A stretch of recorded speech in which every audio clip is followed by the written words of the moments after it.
म्हणे या गिधाडांचा दौर येणार. होय, गिधाडांचा. दुसऱ्याच्या प्रेतावर टपलेली ही गिधाडं आपला दौर येण्याची वाट बघतायत.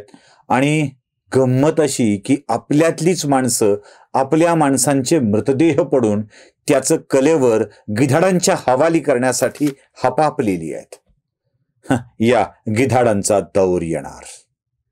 हाच दौर काय आहे आणि आपल्यातल्याच अनेकांना काय झालंय जरा बघूया.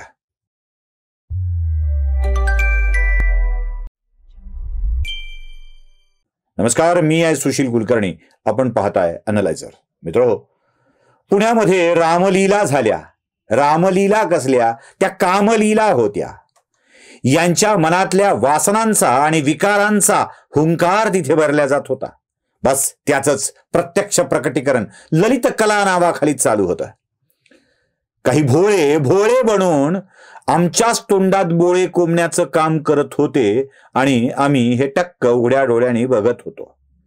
अरे, रामाच्या विषयात बोलाल तर खबरदार, थोबाड रंगवल्याशिवाय राहणार नाहीत हेही आम्ही निक्षून सांगितलं होतं. कारण राम आमच्या जगण्याचा आधार आहे. कारण भगवान कृष्ण आमच्या जगण्याचा आधार आहे.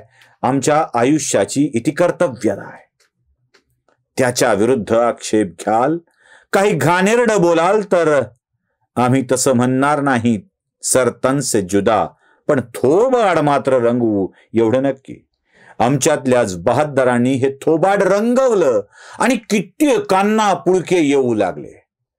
डोक्यावरच्या केसासोबत डोक्यातल्या बुद्धीचीही गळती झालेला वैभव मांगले नावाचा एक कलाकार, तो कुठल्या अंधाराचा किरण, त्यानंही आपलं ओकणं सुरू ठेवलं. आणि ज्या विंदा करंदीकरांचा आम्ही सन्मान करतो त्यांच्या पुत्रानेही आपली गरळ ओकली. आपली पुस्तकं मी इतकी छापली, ती तितकी छापली असं सांगणाऱ्या माणसाला आपली बुद्धी आणि आपलं कर्तृत्व आधी सांगावं लागतं आणि मग मनातले विकार व्यक्त करावे लागतात. यापेक्षा भयंकर ते काय? करंदीकर, माने आणि मांगले आणि त्यांच्या सोबतच्या सगळ्याच पिलावळीला आम्ही काय करत नाही ते दाखवायचं आहे. आभार माना, आभार अखिल भारतीय विद्यार्थी परिषदेच्या त्या कार्यकर्त्यांचे ज्यांनी फक्त कानाखाली वाजवले आणि शो बंद पडला. काय करतात, काय विचार आहेत लोकांच्या मनात, तुम्हाला बघायचं आहे. गुजरात मधल्या जुनागड मध्ये एक मौलाना, त्याचं नावही मला घ्यायचं नाही आणि न घेता यावं ते अवघड नाव, त्यानं काय धमकी दिली आहे ऐकायचं आहे तुम्हाला? ऐकायचं आहे? ऐका. मैंने बार बार ये कहा है, ऐलान कहा है, जब जब गाली देने का शौक है मेरा नाम लेकर गाली दो. मेरी माँ के नाम पर, मेरे बाप के नाम पर, मेरे खानदान के नाम पर जितना कोसना है कोस लो. लेकिन याद रखना, अगर हुजूर की तरफ उंगली उठाओगे, अगर नबी की असमत की तरफ बोलोगे, हमारे खून का आखिरी कतरा भी जिस्म में बाकी है तुम्हारी गर्दनों पर चढ़ करके बोलेंगे, तुम्हारे सीने पर चढ़ कर बोलेंगे. और ऐकलत? नबीच्या विरोधात बोलाल तर सर पे चढ़ के नाचेंगे, ये करेंगे, वो करेंगे. या असल्या पोकळ धमक्या देणाऱ्या माणसाला जेव्हा ATS अटक करायला येते तेव्हा लोकाला धमकी, तुम्ही ताडवू नका, रस्त्यावर थांबू नका असं सांगावं लागतं. या माणसाच्या मनातील विकार किती आहे बघा, विकार किती आहे बघा. हा काय म्हणतोय? आज हमारा दौर आया था, कल हमारा दौर आएगा. जरा त्याची वाक्य तुम्हाला ऐकवतो. हे मांगले, करंदीकर, माने आणि तथाकथित जे काही लोक विकृतीच्या सीमा ओलांडतायत ना, त्यांच्यासाठी मला ते वाक्य दाखवायचं. जरा बघा. तुम भी अपने अंजाम का इंतजार करो, कुछ देर की खामोशी है, फिर शोर आएगा. आज कुत्तों का वक्त है, कल हमारा दौर आएगा. ऐकलात?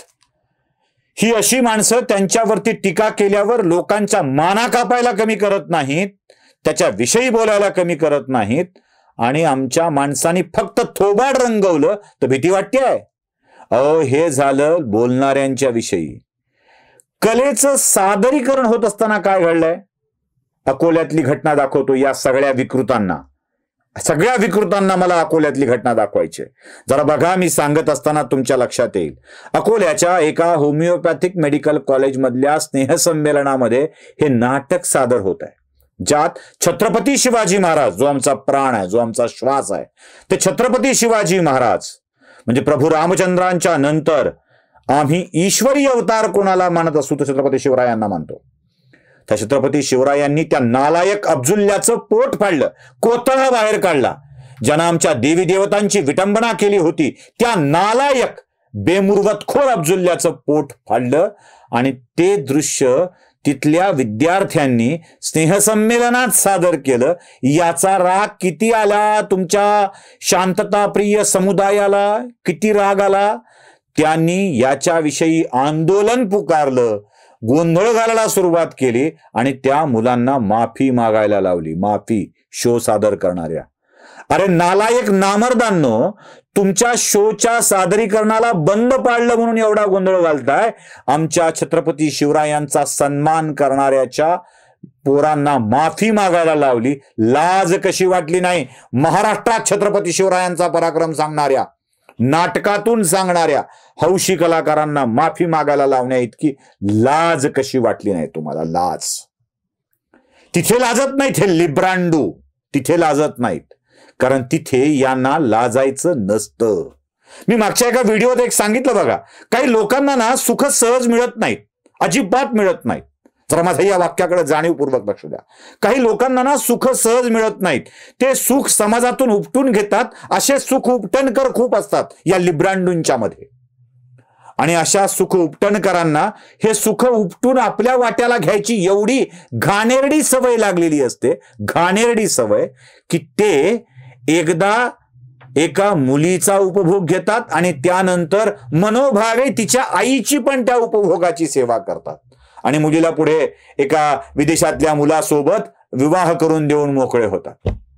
अहो, इतक्या विकृतांची ही जमात रामायणाचं पावित्र्य काय समजणार? आणि खबरदार, याच्यावर बोलाल तर हे सगळे किस्से मला सांगावे लागतील. सगळे किस्से मला सांगावे लागतील.